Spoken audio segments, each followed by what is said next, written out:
Hello class 12 students.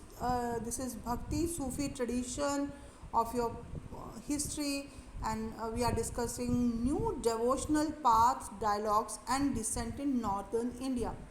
To many poet saints engaged in explicit and implicit dialogue with these new social situations, ideas and institutions. Let us now see how this dialogue found expression. We focus here on three of the most influential figure of the time. तो तीन बहुत important persons के बारे में हम यहाँ पर पढ़ेंगे.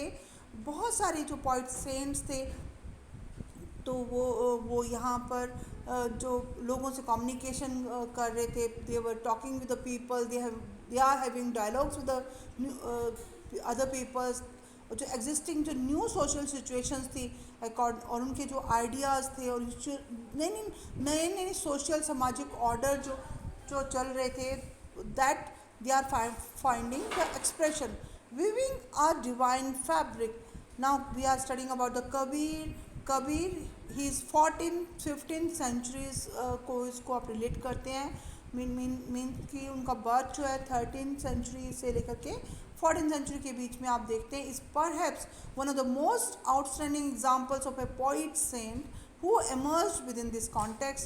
Historians have painstakingly tried to reconstruct his life and times through a study of compositions attributed to him as well as later hagiographies. तो hagiographies आपको पता है, जो सेंट्स वगैरह जो होते हैं इनकी जो बायोग्राफी होती है उसको हेजियोग्राफी बोलते हैं.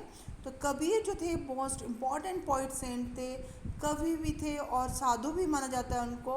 और उनकी लाइफ और उनका जो टाइम पीरियड था उसके बारे में हम बहुत सारी कंपोजिशंस को पढ़ते हैं. Verses ascribed to Kabir have been compiled in three distinct but overlapping traditions. The Kabir Bijak is preserved by the Kabir Panth जो था, that is the path or sect of Kabir. Kabir ने जो रास्ता सुझाया था लोगों को वो कबीर पंथ कहलाता है. और ये कबीर के जो बीजक जो थे, ये सूक्तियाँ जो थी, दे वर preserved by the Kabir Panth in Varanasi and elsewhere in UP. The Kabir Granthavali is associated with the Dadu Panth in Rajasthan.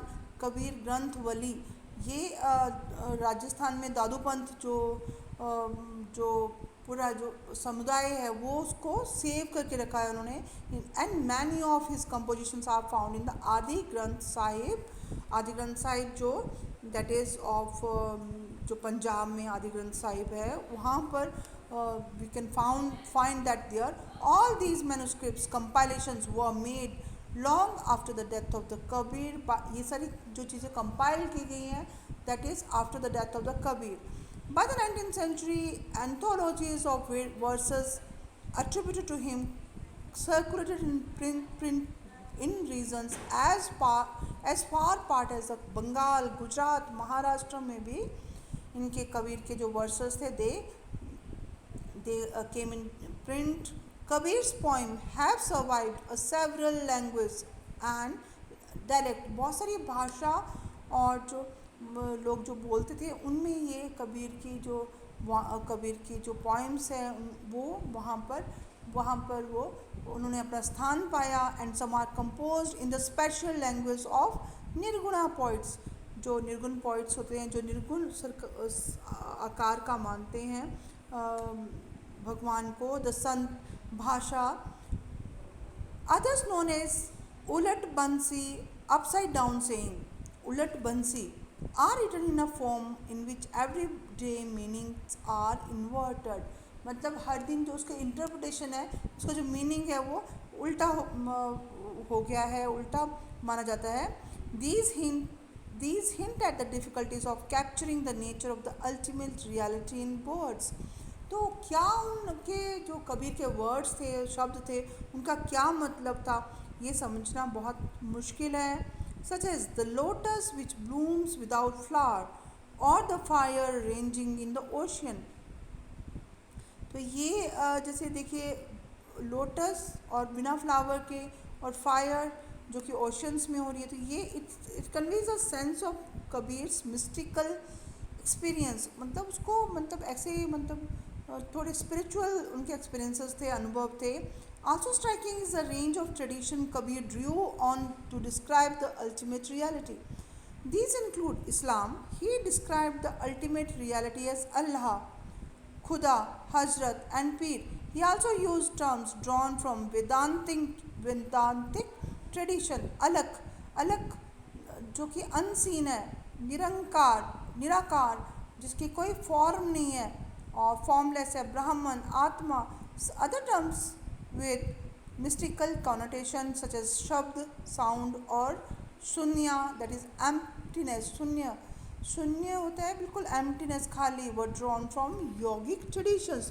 तो यहाँ पर आप कबीर के बारे में पढ़ रहे हैं, तो यहाँ कबीर की एक सुक्ति है भी, देखो. Tell me brother, how can there be no one lord of the world but two, who led you so astray? God is called by many names. Gold may be shaped into rings and bangle. Isn't gold all the same?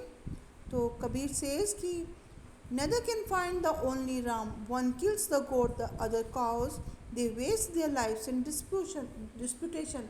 तो वो क्या कर रहा है कि वो कह रहा है कि राम और रहीम की लड़ाई में कोई फ़ायदा नहीं है, अल्लाह और भगवान सब एक है. तो that was his views, diverse and sometimes conflicting ideas are expressed in these poems. Some poems draws. तो यहाँ पर conflicting ideas are there in these poems. Some poems draw on Islamic ideas and use monotheism and iconoclasm. तो यहाँ पर एक ईश्वर के सिद्धांत पर जो एक अल्लाह और ईश्वर दोनों एक हैं, उस पर ज़्यादा फोकस किया गया है. और जो हिंदू पॉलीथिज्म थी, मतलब मैनी गॉड्स वाली, जो बहुत सारे जो हिंदुओं में जो बहुत सारे देवी देवता हैं, उस पर अटैक किया गया है. एंड आइडल वर्शिप, मूर्ति पूजा को भी सही नहीं माना गया. Others use the Sufi concept of zikr and ishq to express the Hindu practice of naam simran. हम भी हिंदूज जो हैं वो नाम सिमरन करते हैं, गॉड का नाम लेते हैं, नाम का सिमरन करते हैं, याद करते हैं. और जो सूफी कंसेप्ट है, that is of jikr and ishq, that is also described in the Kabir's poems. Okay, so were all these composed by Kabir? We may never be able to tell with certainty. Although scholars have tried to analyze the language, style and content to establish which verses could be Kabir's. तो ज़रूरी नहीं है कि वो सारी जो poems लिखी गई हैं कबीर ने लिखी हैं, but the scholars they try to find out that whether they belong to Kabir's or not. What this rich corpus of verses also signifies is that Kabir is a source of inspiration for those who questioned entrenched religious and social institutions. तो वो एक प्रेरणा स्रोत भी थे ऐसे लोगों के लिए जो कि धर्म और समाज की जो व्यवस्थाओं को क्वेश्चनिंग करते थे. Ideas and practice in the search for the divine, ऐसे विचार और ऐसे कार्यकलाप की जो कि भगवान की खोज में निकले होते हैं. तो just as Kabir's idea probably crystallized through dialogues and debates.